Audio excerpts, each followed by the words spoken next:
O ano de 2023 está se despedindo, 2024 desponta com 365 dias repletos de oportunidades. Mas para aproveitá-las é preciso planejamento. E é sobre isso que a gente conversa hoje. E eu recebo aqui no Papo com ela a educadora financeira Maria Fernanda Figueiredo. Ela vai nos dar orientações sobre como planejar o ano novo com metas que podem ser cumpridas. Maria Fernanda, muito obrigada por aceitar o nosso convite, para que a gente pudesse falar um pouco mais de planejamento aqui no Papo com ela, aproveitar que o ano está acabando, que é o momento que a gente faz as nossas metas, pensa naquilo que a gente deseja para o ano que começa.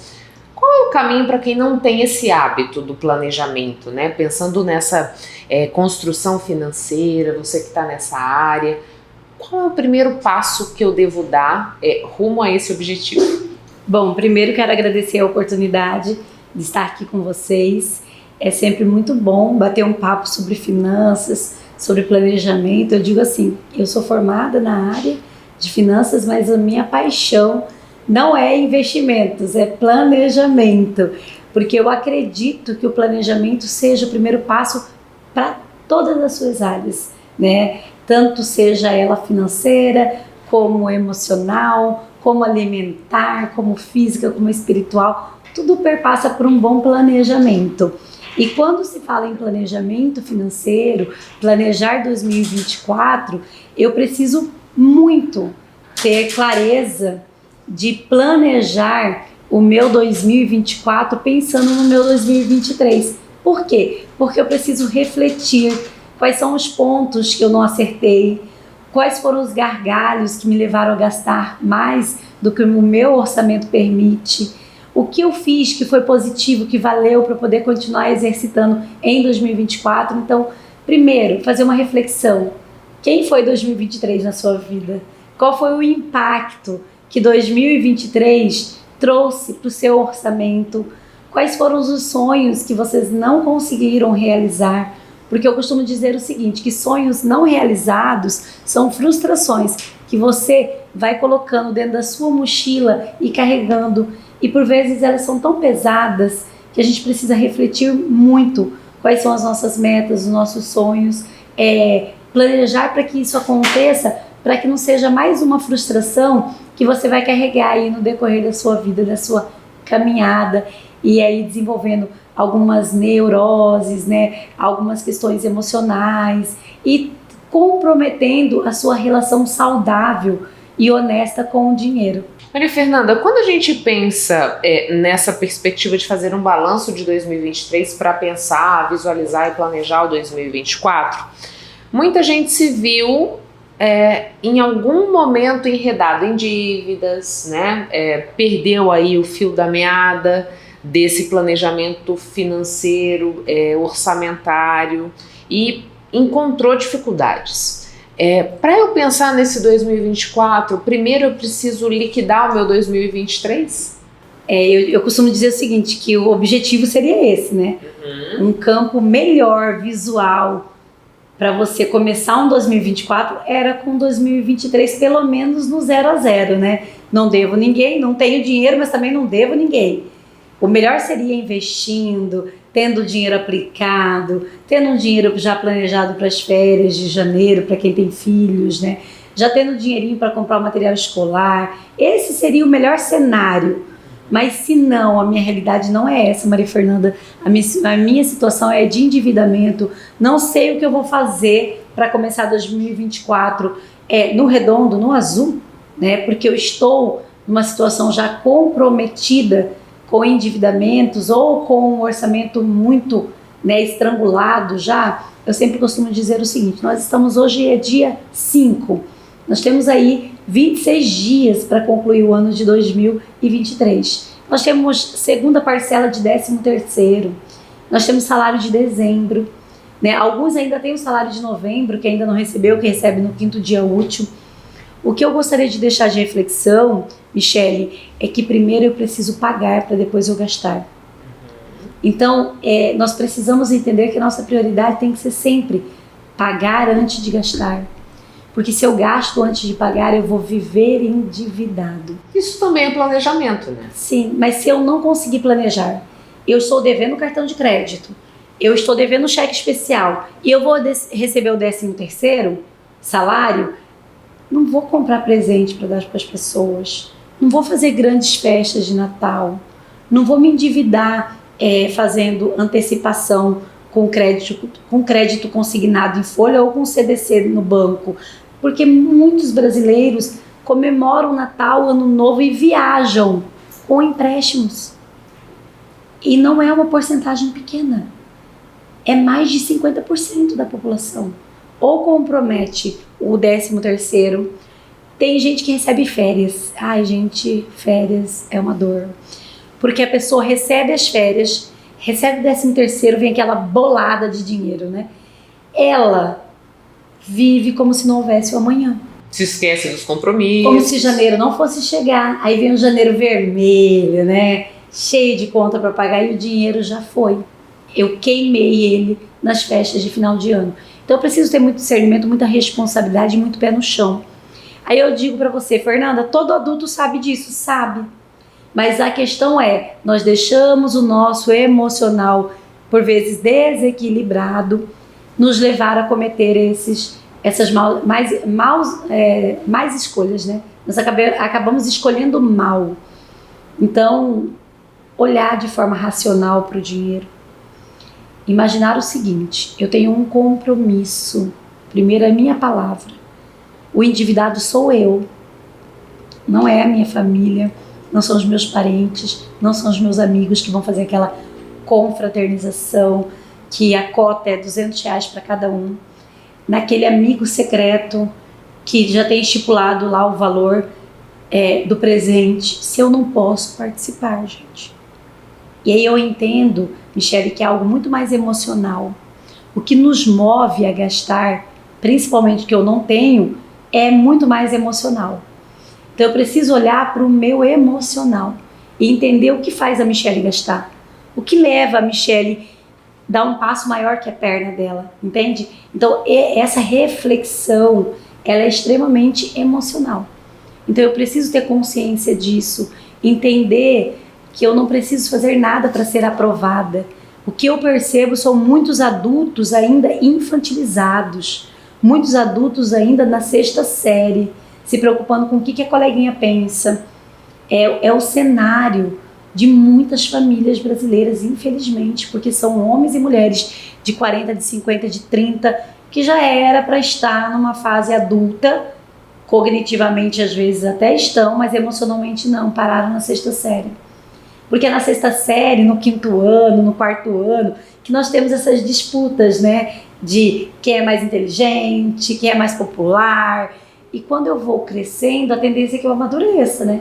E que eu entendo que a opinião do outro não pode refletir as minhas decisões. Mas não é o que acontece com a maioria das pessoas. Então, o que nós temos aí é um cenário muito complicado. Se você puxar na CDL aí, um relatório de endividados, é algo assustador. Tanto é que o primeiro país que tem um programa de tirar alguém do endividamento é o Brasil. Desenrola, né? Brasil. O Desenrola Brasil. Que se você não tiver, um programa legal, achou ótimo, né? Os governos pensarem em como ajudar a população a não se endividar. E a sair também do endividamento. Porém, não adianta eu dar o peixe para essa pessoa. O que eu tenho visto muito? A pessoa deve 5 mil no cartão de crédito, agora subiu para até 20 mil de negociação, o Desenrola. A pessoa deve lá 8 mil de cartão de crédito, certo? Olha só que cenário. Ela vai lá, ela pega o Desenrola, ela paga os 8 mil, ela já tem, se ela não pagou o cartão de crédito, porque ela já tem um orçamento comprometido, certo? Ela já está batendo no -2, -3, porque ela não está mais nem no 0 a 0, ela já está devendo mais do que ela ganha. Então o cenário normalmente de uma pessoa endividada é essa. Então, bom, ela já tem um orçamento estrangulado, ela vai lá e pega do governo 8 mil reais, ela assumiu uma dívida com o governo, ela paga o cartão de crédito, entenda que na hora que ela pagar, o banco abre crédito para ela. Aí ela vai e gasta. Ela vai e gasta. O que ela vai se ver daqui a 2, 3 meses? Com o orçamento novamente estrangulado, novamente devendo o cartão de crédito e agora devendo o governo também. Então a gente tem que ter muito pé no chão. Que a questão não é o quanto nós ganhamos, é como nós gastamos o nosso dinheiro e como nós estamos educando os nossos filhos ao consumismo e o quanto nós somos consumistas. Quanto a gente compra com o olho, a gente come com o olho. Nós estamos mais pensando no externo do que no interno. Então a gente pode dizer que um dos compromissos para 2024 seria a gente olhar mais para a gente, principalmente para essa parte emocional, porque ela, como você está dizendo para a gente, ela reflete diretamente nessa parte financeira? Justamente. Na verdade, eu acredito que o emocional ele reflete em todas as nossas áreas, né? Eu fiz especialização em psicologia financeira. E a psicologia financeira, ela nos traz esse olhar. Lógico que uma psicóloga tem muito mais conhecimento nessa área das compulsões do que uma educadora financeira. Eu falo de jornada de vida, de clientes que eu já atendi e da minha própria história. Porque eu sou formada em matemática. Eu vim para a educação financeira por ter sido uma gastadora compulsiva. E eu procurei ajuda. E quem me ajudou não foram as planilhas, foi cuidar do meu emocional. As planilhas são necessárias, são excepcionais. Importante, é uma ferramenta de organização para qualquer pessoa. Mas não importa. Se eu tiver com o meu emocional abalado, a planilha não vai me frear, eu vou me auto-sabotar, eu vou mentir para mim mesma, eu vou criar a crença do merecimento. Eu trabalho tanto, então eu posso pedir um lanche no iFood. Eu mereço. Eu mereço isso. Nossa, gente, eu trabalhei o ano inteiro, como assim? Eu não vou viajar, eu não vou nem lá na Chapada. Entende? Então, assim, essa crença é a autossabotagem. Eu vou me auto-sabotando, eu vou mentindo para mim mesma, eu vou vivendo o ciclo do endividamento. E é bem interessante que eu trabalho com os meus clientes 2 tipos de círculo. O círculo vicioso e o círculo virtuoso. O vicioso é aquele que eu vivo acima do meu padrão de vida. O que é viver acima do seu padrão de vida, Michele? Você ganha 20 mil e vive com 20 mil. Você está vivendo acima. Nós temos que deixar sempre uma margem para investir. Nós temos que ter fundo de reserva. O que é fundo de reserva? 3 meses do valor fixo que a Michele custa. A Michele custa X. Então ela tem que ter 3 vezes esse X na conta. Por quê? Porque nossa vida, ela muda completamente de uma hora para outra. Imprevistos acontecem sempre. Justamente, nós estamos aqui agora, eu e você. A qualquer momento nós podemos ter qualquer tipo de imprevisto. E, infelizmente, tudo que nós vamos fazer num país capitalista precisa de dinheiro.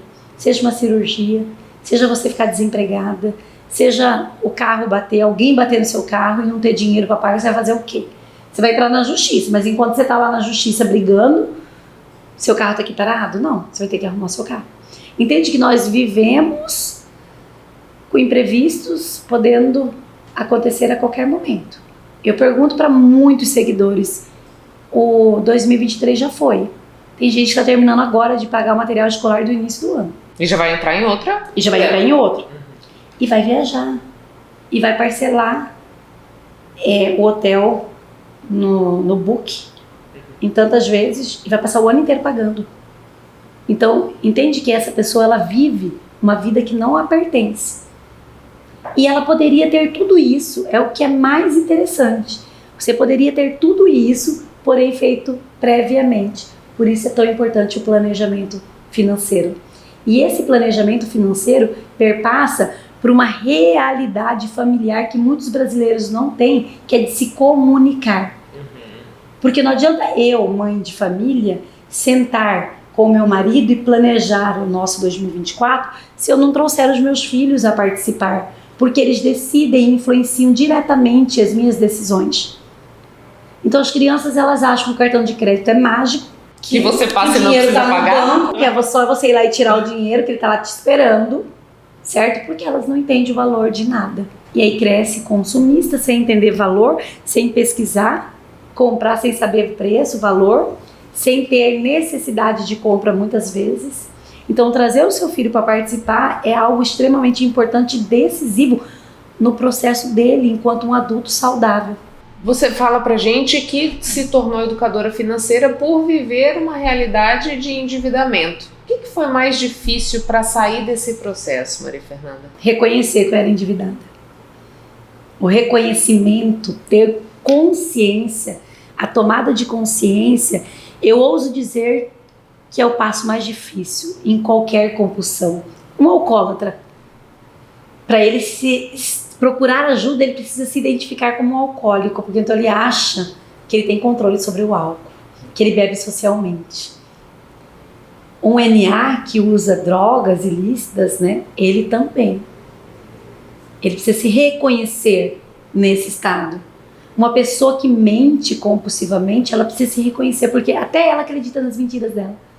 Uma pessoa que tem o costume de falar mal da vida do outro o tempo todo, também é uma compulsão. Entende que essas compulsões, o primeiro passo é você reconhecer que você é impotente perante elas. Então, o primeiro passo e o mais difícil para mim foi reconhecer que de fato eu era uma mulher endividada. Sabe por quê? Porque eu ganhava muito bem. Então eu não tinha dívidas visíveis, como por exemplo, restrições no nome. Eu tinha cheque especial que cobria, que eu falo para os meus alunos, né? Muitos que são jovenzinhos, o nome cheque especial vem oriundo daquelas pessoas que soltavam cheques, tinham cheques especiais como eu tinha, né? Era cliente do Bradesco Prime, de Getúlio Vargas, então você tinha cheque especial, né? Meu cheque não voltava, mas em compensação eu pagava um juro danado pro banco, né? Porque entrava no meu limite de cheque especial, por isso que tem esse nome. Hoje não tem mais praticamente o cheque, mas o limite de cheque especial está lá cobrindo cartão de crédito e outras questões. Então, o primeiro passo, no meu caso, no caso de muitas pessoas que eu identifico, que eu acompanho, é o reconhecer-se mesmo endividado. Não ficar procurando desculpa. Ah, é porque meu marido gasta muito. Ah, é porque minha mulher gasta escondido. Entendeu? Então, assim, é admitir, perdi o controle. Preciso zerar isso aqui e começar do zero. E qual é o primeiro passo? Reconheci que eu sou endividada. Segundo passo, organizar as minhas dívidas por prioridades. Como que eu organizo as minhas dívidas? Para as quais tem juros mais altos. Então assim, bom, meu panorama é esse. Eu tenho cheque especial estourado, eu tenho cartão de crédito, eu tenho devendo agiota, porque tem gente que vai, né? Vai para esse lado, tá com o nome sujo, não consegue pegar mais empréstimo. Então, você não vai conseguir pagar todo mundo ao mesmo tempo. Você não vai conseguir parcelar todo mundo. Então você vai por partes, as quais têm os juros mais altos. E aí eu vou tirando a agiota, que aí depende da agiotagem que você entrou, né? Vamos pelos caminhos legais, né? Porque o caminho legal não vai cobrar 15% seu nunca, nem 10%, né? Hoje um empréstimo em banco varia aí de 5,7%, 7%, mas não vai passar disso nunca, né? 10% é algo inviável dentro do mercado, é ilegal, inclusive, né? Nós temos um setor dentro do Banco Central, que é o Copom, que ele está ali o tempo todo fiscalizando os sistemas bancários, né? As taxas de juros, a gente tem que ter muito cuidado, né? De não entrar nessa questão dos agiotas, de empréstimos a juros, porque isso é algo surreal. Você paga muito mais do que qualquer outra em juros, em porcentagem, do que qualquer outro crédito. Mas assim, vamos pelos legais, você tem que entrar pelo cartão de crédito. Os cartões de crédito, ao contratar, nós temos um teto. O Copom, ele estabelece um teto de juros que o cartão de crédito pode cobrar. Boa parte dos cartões de crédito trabalha no teto máximo, principalmente os bancões, né? Os bancos digitais, eles costumam ter um valor menor de juros. E eles até dão alguns créditos, tipo, nos primeiros 10 dias não cobram juros, tá? Você pode ir amortizando. Então, esses bancos digitais, eles estão no mercado para ganhar espaço. Então, eles trazem a vocês, clientes, maiores benefícios para fidelizar clientes, né? Então, se for dever e tiver que escolher, paga primeiro os bancões, né? Itaú, Bradesco, Caixa, Santander, e depois os digitais, que tem juros menores. Porque tem gente que eu começo a dar assessoria, que ele está devendo 3, 4 bancos em cartões, né, de crédito. Então, primeiro, organizar as dívidas, priorizar por valor de juros, né, tem juros compostos, né, e tudo isso tem que ser calculado, e aí começar a negociar e cortar, sabe, torneirinha, gastos com lazer. É duro falar sobre isso porque dói muito, né?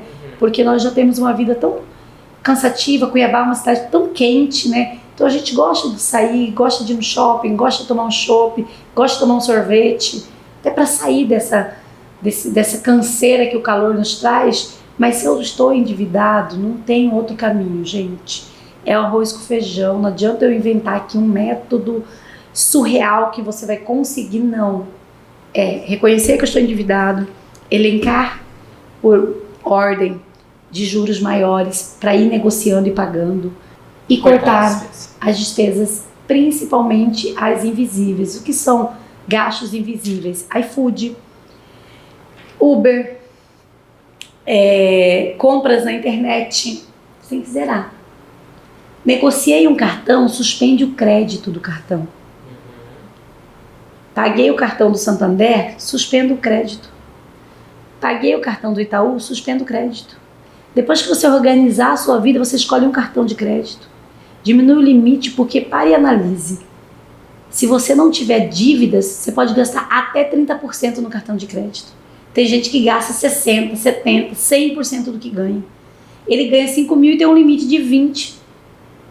Por que esse limite? Esse limite é para você parcelar um bem durável, como uma TV, como uma geladeira.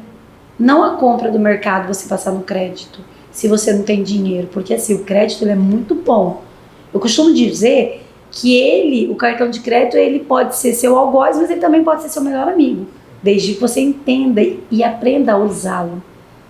No meu Instagram eu tenho vídeos explicando como usar o cartão de crédito para quem tiver mais interesse de se aprofundar no assunto. Mas você tem meios, técnicas muito pedagógicas para utilizar o cartão de crédito ao seu favor. Mas se eu estou utilizando ele porque eu não tenho mais dinheiro, e aí eu utilizo ele como um tampa-buraco, eu vou ter problemas. Pode ter certeza disso, vai virar uma bola de neve. Para a gente finalizar, né? Estamos terminando o ano, vamos começar 2024. Por vezes a gente traça metas, Maria Fernanda, que elas estão muito fora da nossa realidade, e a gente chega no final do ano, como é esse momento, e se frustra, porque não conseguiu atingir aquele objetivo. Diante dessa realidade, como que você orienta a gente a fazer um planejamento que seja factível? Eu sempre digo o seguinte, né? Lá dentro do meu ciclo virtuoso está a simplicidade. E é bem interessante que hoje nós vivemos uma vida muito instagramável.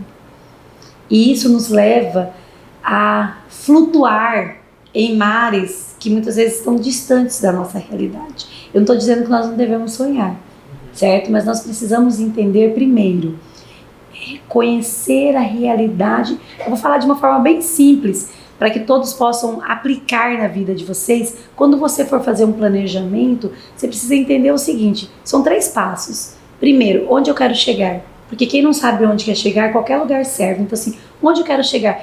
Maria Fernanda, 2024, eu quero ter o prazer de ter uma viagem em família. Eu quero ter o prazer de arrumar o meu quintal, fazer uma churrasqueira. Veja onde você quer chegar. Elenca isso. Elenca dos seus filhos, do seu marido. Coloque isso no papel. Então eu já sei onde eu quero chegar, certo? Tá lá, bonitinho meus sonhos. Isso no planejamento.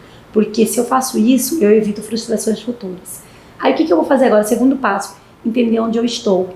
É olhar para o meu orçamento. Saber quanto eu ganho, o quanto eu estou gastando com despesas fixas e com despesas variáveis. Entender onde está indo o meu dinheiro. Então eu já sei onde eu quero chegar e eu sei onde eu estou. Aí eu me pergunto, onde eu estou, eu consigo chegar onde eu quero? Fernanda, não consigo. Para eu chegar onde eu quero, eu vou ter que diminuir as minhas despesas, eu vou ter que diminuir o uso do cartão de crédito, eu vou ter que ter uma nova renda, ou eu vou ter que me preparar para isso primeiro. Então eu tenho vários passos que eu preciso dar antes de realizar esse sonho. Muitas vezes, até a própria viagem, por exemplo, quero fazer uma viagem, é uma das minhas metas. Gente, eu vou pesquisar 3 lugares, vou ver quais deles estão dentro do meu orçamento. E eu vou começar a pagar desde o início do ano, dentro do que eu posso. E eu sempre digo, busque realizar pequenos sonhos, porque isso nos dá prazer e motivação para que a gente consiga alcançar os maiores. Muito obrigada pelas informações. Obrigada a vocês. E tenham um feliz 2024, bem planejado. O momento é esse. Dezembro, eu costumo dizer que novembro é o mês de você avaliar 2023 e planejar 2024. Faça um planejamento anual, a longo prazo, faça os trimestrais, avalie se vocês estão conseguindo alcançar e faça o mensal, de preferência todo dia 25, que antecede o mês, prepare o mês seguinte, que com certeza você vai colher bons resultados no final de 2024. A gente falou sobre como construir um planejamento com metas que podem ser cumpridas, mas ter ânimo para correr atrás dos nossos objetivos exige que a gente esteja de bem com a gente mesmo, não é? E nada como uma imagem adequada aos nossos propósitos para dar um gás diferenciado na busca de realizar sonhos. Uma imagem fala mais que 1000 palavras e quando diz respeito à autoimagem, abrange a maneira como nos comunicamos e nos relacionamos com os outros. É o reflexo da nossa identidade. Já está comprovado cientificamente, vamos trazer aí o fundamento, de toda a nossa conversa, que beleza é comportamento. Então, para quem está em busca de projetos, de realizar e seguir decididamente do início, meio ao fim, é muito importante que o comportamento dessa pessoa esteja seguro e isso alinhado à sua beleza. E, consequentemente, quem chega primeiro? A intenção. Qual que é a intenção que essa pessoa quer passar durante esse processo? Segurança? Então tem cortes de cabelo, cores de roupas que vão complementar para que essa pessoa ela se sinta segura. E a autoestima, ela é essencial para segurar e sustentar todo esse processo, Então, o indivíduo com o comportamento, com segurança, ela consegue seguir com seus projetos e finalizar. Então, o processo da imagem, com intenção, de acordo com o que ela quer chegar no objetivo, é muito importante. Porque a autoestima em dia, esse indivíduo ele fica imbatível. A imagem pessoal é como se fosse uma marca. Dependendo da forma que você se mostra, pode passar uma percepção das suas capacidades. E isso não diz respeito ao seu biotipo, mas sim a maneira que você se apresenta. O indivíduo ele tem que primeiro pensar na intenção. Eu tenho projetos, eu quero me posicionar, eu quero ter um cargo de liderança. Então é muito importante que a imagem ela esteja alinhada à sua intenção. Então a imagem, o que está externo, ele afeta internamente e automaticamente gera a autoestima e consequentemente a autonomia. Aí para e pensa, mas eu quero sim ter sucesso com meus projetos, mas também não quero muita demanda com a minha beleza. Temos que pensar na funcionalidade desse indivíduo. O visagismo tem conquistado cada vez mais aqueles que buscam esse autocuidado. Isso porque ele encontra um estilo personalizado para cada pessoa, demonstrando ao máximo o que o indivíduo gostaria de expressar. E o visagista, ele entra nesse papel também. Qual que é o seu estilo de vida? O que você quer? Como que você quer trabalhar tudo isso? Eu, como visagista, eu vou arquitetar todo esse processo para esse indivíduo. Então, não pense, eu vou ter que cuidar da imagem e isso vai gerar uma dependência também. Idas frequentemente no salão, eu preciso trabalhar a maquiagem também toda elaborada. Peraí, temos profissionais para cada etapa. E para isso tem que ser funcional. Eu não gosto de muita maquiagem. O que eu posso trabalhar de forma básica, sendo funcional para o meu estilo de vida? Que cores de roupas eu posso também fazer essa adequação para que eu possa me sentir segura? Tem a psicologia das cores que sustenta tudo isso também. Por exemplo, o azul marinho gera segurança. O vermelho ele está ligado ao luxo, ao poder, está ligado ao temperamento colérico. Então é muito importante essa pessoa, ela trazer primeiramente a intenção, o que você quer durante esse projeto. O estilo de vida dessa pessoa também. Carol, eu não tenho tempo muito para isso. Qual que é seu tempo? E dentro desse tempo, vamos administrar todo esse processo da construção da imagem para que essa pessoa ela se sinta confortável. É muito importante, porque pode desistir facilmente de todo esse processo. Então, tem que caminhar lado a lado. Propósito, sim, com o que você quer com a sua imagem, tá? Mas temos que pensar também nessa funcionalidade. Isso não pode ser cansativo. A Sheila conta como foi o seu encontro com o visagismo e como isso ajudou na construção da sua autoimagem. Meu cabelo sempre foi cacheado, mas tinha uma época que eu nunca alisei o cabelo inteiro. A gente só faz, vamos fazer só a raiz, né? Fazer uma selagem na raiz, né? Porque a gente que é cacheada, nós temos um problema com volume, né? Então, o que acontece? O cabelo começou a crescer e aí, quando você faz a raiz, ele vai crescendo, o que vai acontecendo? Ele vai ficando com as pontas esticadas, né? E aí, eu estava naquele processo ali da pandemia, às vezes ficava lockdown, às vezes não. E eu falei, gente, eu preciso dar um jeito nesse meu cabelo, né? E eu descobri a Carol, porque a gente começou a ver na internet os cachos voltarem, né? E eu nunca quis não ter cachos, eu só não gostava do volume da raiz.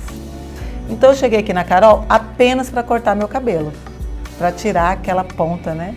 E aí foi uma descoberta de um mundo que eu não sabia que existia, que é o mundo do visagismo. E a Carol conversou comigo assim cerca de 2 horas. Então eu vim aqui cortar o cabelo, só cortar, e aí eu saí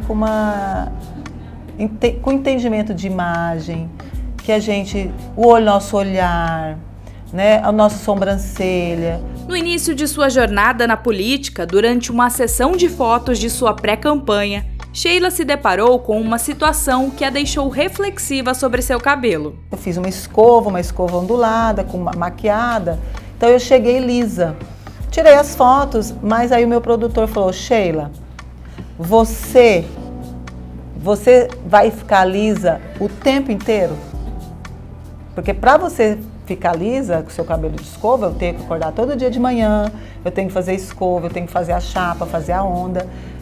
Pensa nisso, porque a sua imagem, as pessoas vão atrelar a você, né? E aí eu fui para casa e falei, realmente, eu não vou conseguir fazer escova todos os dias, eu não vou conseguir fazer a minha jornada escovada, né?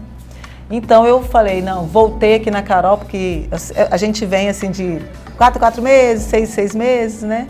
E estava meio sem corte, falei, Carol, olha, eu estou entrando numa jornada e a gente precisa dar uma repaginada aqui no meu visual, nos meus cachos. E a gente fez, né, a repaginação, já levando em consideração todo o histórico, né, meu histórico.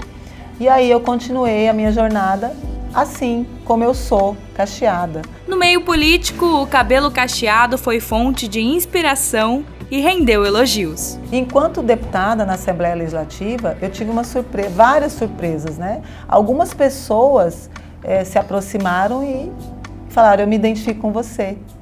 Nossa, seu cabelo é cacheado, né? Então, assim, eu fiquei...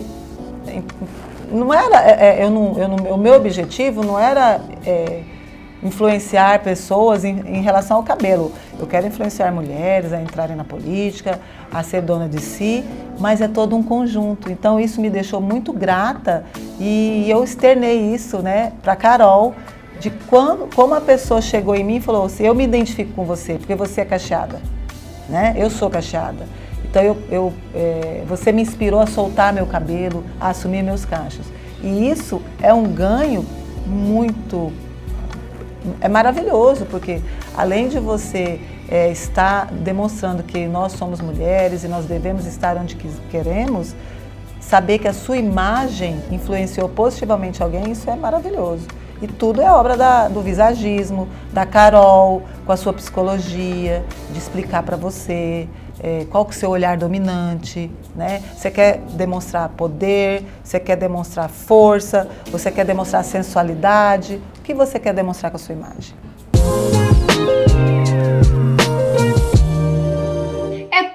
de doar. Entretanto, nessa época do ano, a maioria das pessoas está tão ocupada com presentes que não pensa naquele gesto que pode salvar inúmeras vidas. De acordo com dados de Hemocentros Brasil afora, os meses de férias de verão, que compreendem o período de novembro a janeiro, registram os menores números de doadores de sangue. Que tal ajudar a mudar essa realidade? Um dos períodos mais agitados do ano já começou, e com ele um alto número de acidentes.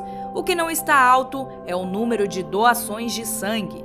O MT Hemocentro pede a sua ajuda neste momento.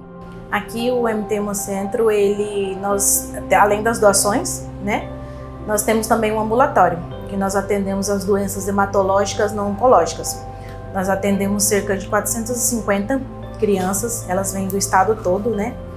E além de ter esse atendimento ambulatorial, nós somos retaguarda por 141 municípios do estado, que quando eles precisam de bolsa de sangue, algumas unidades têm unidade de transfusão e coleta. E quando eles estão em baixa, eles solicitam para o Hemocentro e nós também auxiliamos eles nessa questão da ajuda das bolsas de sangue. Em contrapartida à baixa doação de sangue desse período, há o aumento do número de pessoas necessitadas de doações.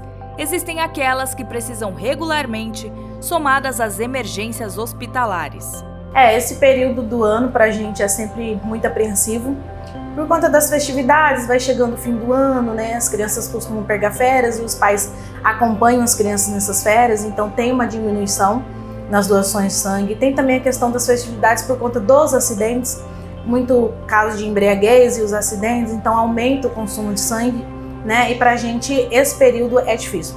Nós intensificamos as nossas coletas, fazemos muitas parcerias com as empresas de levar nossas unidades móveis, né, até as empresas para que a gente faça a coleta também, não só dentro da unidade do MT Hemocentro, mas com as nossas unidades móveis, para que a gente consiga aumentar o quantitativo de bolsas de sangue no fim do ano. A queda nas doações é de cerca de 20%.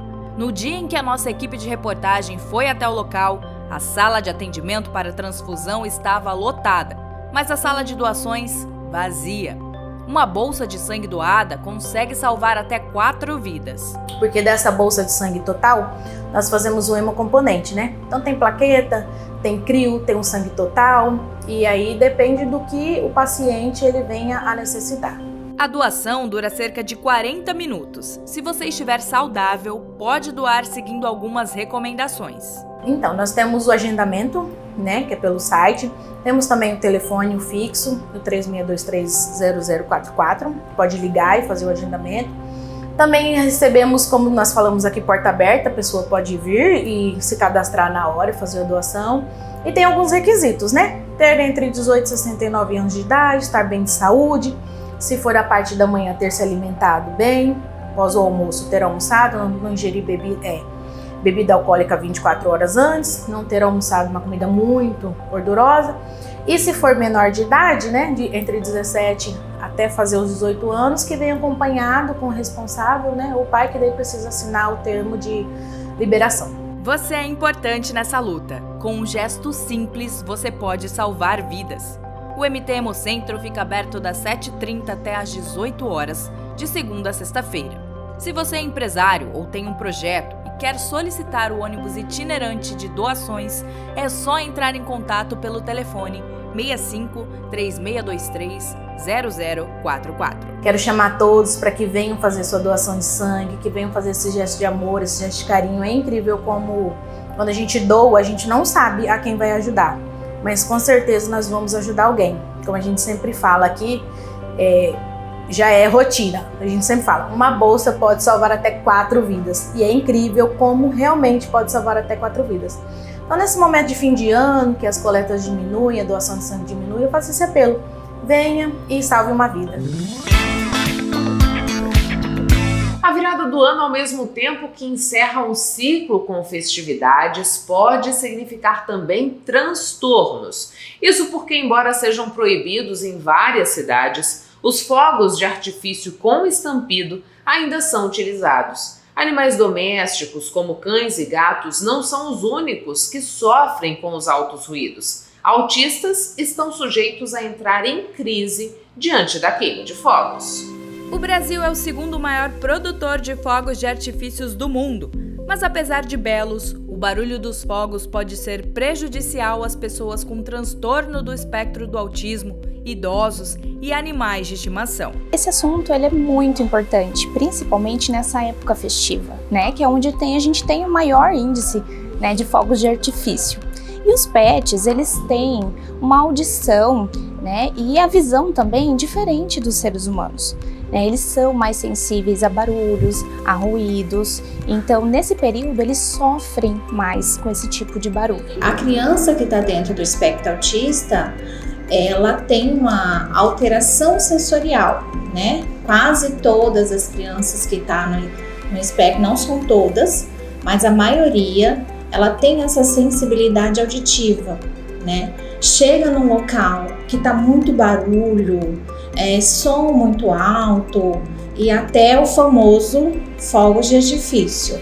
A criança ela tem a tendência a ter uma crise nesse momento, a vir a se desorganizar, a chorar muito. E nesse momento é interessante que os pais acolhem essa criança, né? Então esse barulho é uma frequência muito elevada, muito alta. Para a gente pode ser nada, mas para a criança que tem essa sensibilidade é um barulho extremo. A Lei de número 12.155, promulgada em 19 de junho de 2023, proíbe a venda, armazenamento e soltura de fogos de artifícios com estampidos no estado de Mato Grosso. A lei visa diminuir os impactos causados pelo barulho durante as festas de fim de ano, principalmente na virada, quando acontecem as queimas de fogos.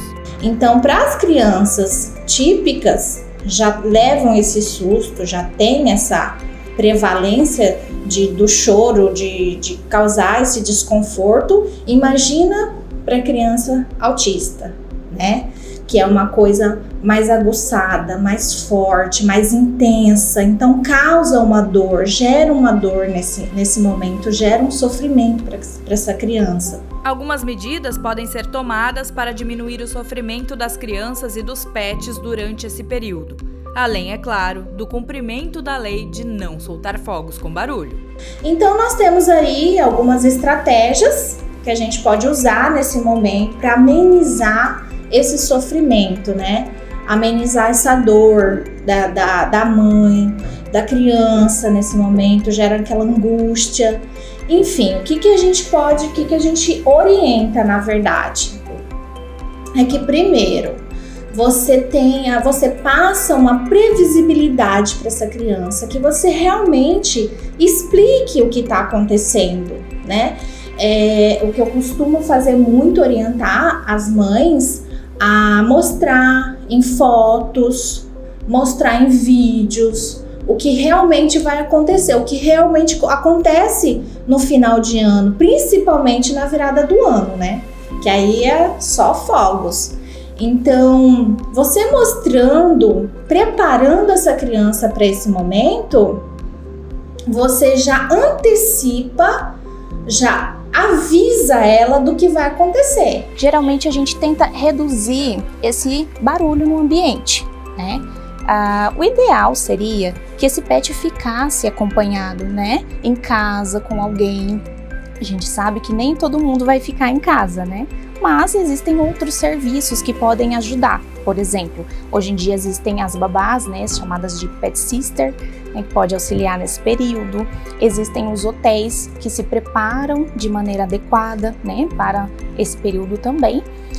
Mas existem algumas coisas que podemos fazer em casa para amenizar esse medo. Uma delas é deixar o pet em um lugar seguro em casa, de fugir, né, em um lugar fechado, né, certificar que esse pet não vai ter acesso ali a alguma porta de saída, né, porque no momento do barulho ele fica desorientado. A segunda coisa é fazer com que esse pet se sinta confortável em casa, né, então caminhas, brinquedos que são familiares vão deixar esse pet mais calmo. A outra coisa é usar feromônios, podem ajudar ele a se sentir mais calmo nesse período, tá? A presença dos tutores, como eu disse, também é fundamental, né? Com carinhos, com música ambiente. Se esse pet está acostumado, né? Ele pode ter um benefício muito grande aí também. Todo mundo está na expectativa do que vai poder vivenciar nesse ano que começa. Com a ajuda da numerologia, a gente dá um spoiler do que é previsto para 2024. Bora conferir? Segundo a numerologia, 2024 será regido pelo número 8, que dentre muitas coisas está ligado ao poder, justiça e abundância. Numerologia é uma ciência que vem auxiliar o ser humano no seu processo de desenvolvimento. Então, através da numerologia, a gente consegue entender o que cada pessoa tem de características e expectativas de vida. Então, a numerologia, quando a gente vai buscar para atender, por exemplo, um ano, que nem é o caso de hoje, de fazer uma leitura a respeito do ano 2024, ela traz inúmeras particularidades, porque cada pessoa tem uma data de nascimento, cada pessoa está num estágio da vida. Então é como se você recebesse a influência do Sol. Cada um vai receber a influência do Sol de acordo com o lugar que está, o tipo de cor de pele, né, a intensidade com que está vivendo essa experiência. Mas ele vai estar ali fora e vai estar regendo tudo isso que acontece aqui na Terra. Para as pessoas que traçaram metas bem definidas e batalharam por elas, a previsão é de que colham os frutos de maneira mais fácil. Já para as pessoas que não estão bem equilibradas em seus projetos, pode ser um ano difícil. Então o ano 2024, ele traz o quê? Ele traz uma necessidade da gente olhar para o poder. Tem muitas pessoas que acreditam que o número 8, que é a soma do 2 e do 4, né, fala a respeito de dinheiro. As pessoas buscam, às vezes, alterar o seu nome para falar assim, eu quero ganhar mais dinheiro e vou colocar o número 8 no meu nome, isso vai me trazer dinheiro. Às vezes isso até acontece, mas geralmente algumas pessoas vivenciam experiências muito ruins, apesar de ganharem dinheiro. Né? Você vai ver alguns artistas que trocaram o nome, conseguiram muito dinheiro, mas não são referências para serem seguidas hoje na sociedade, de forma geral. Então, o poder, que é a essência do número 8, ele traz muita responsabilidade. O 8 está mais ligado à justiça do que com o dinheiro. Aquele que construiu o caminho para chegar no dinheiro, recebe quando a gente alcança esse degrauzinho da escada, que é o 8º. A relação de poder e amor estarão muito fortes. As pessoas em posição de liderança estarão com maior destaque. Nesse ano 2024, a gente vai esperar o quê? Muitas reivindicações, muitos protestos, muita busca por justiça, pessoas exercendo o poder de forma autoritária, isso muito intenso, tá? E a busca das pessoas por conhecer o poder de forma amorosa. Mas ele é um número da justiça, é o de receber o que você plantou, em todos os sentidos. Então ele vai exigir muita competência das pessoas, onde as pessoas vão ser muito cobradas a respeito dessa competência, dessa liderança. É um ano muito focado em liderança. Então você vai ver todos os graus de muita liderança no país vão estar em evidência, tanto para o positivo quanto para o negativo. A nível de mundo, a gente vai ver a questão da imigração, que aparece como um fator assim que vai exigir cuidado, alguns países fechando o processo migratório, tomando mais evitando que as pessoas que estão vivendo fora da justiça ou estão conhecendo a justiça negativa, o plantio daquilo que fizeram, queiram fugir para um lugar que se cuidou melhor. Um ano para tomar cuidado na maneira que nos comunicamos e nos relacionamos. A arrogância, as pessoas tomarem cuidado com o processo de arrogância, com a forma de se comunicar com as pessoas, forma de se comunicar nos seus negócios, né? A família ele surge como a base de tudo isso, tá? Porque a gente começa o ano 2, né? O ano 2024. Então a gente tem o 2 duas vezes. Esse 2 está falando de relacionamento. O 2 é a energia do relacionar-se. Então é como que a pessoa se relaciona com os sentimentos dela mesma, como que ela se relaciona com os próprios pensamentos, como que ela se relaciona com o outro, com os sentimentos de forma geral. Papo com Ela chegou ao fim e eu agradeço a você que ficou comigo até este momento. Que o ano de 2023 tenha lhe trazido dias de alegria e de crescimento. E que em 2024 seja ainda mais promissor e que a gente tenha muitos encontros aqui no Papo com Ela. É sempre uma honra poder contar com a sua companhia. Posso fazer um pedido nessa virada de ano? Então bora lá! Siga o Papo com Ela no Instagram, no Facebook e se inscreva no nosso canal no YouTube. Lembrando que você pode também nos ajudar a fazer o programa, mandando aí a sua sugestão de entrevista, de reportagem, dizendo pra gente o que você gostaria de assistir aqui no Papo com Ela. Espero a sua contribuição, hein? Tenha um excelente domingo, a gente volta domingo que vem às 9 da noite aqui na TV Cidade Verde e eu espero você. Um beijo e até o ano que vem!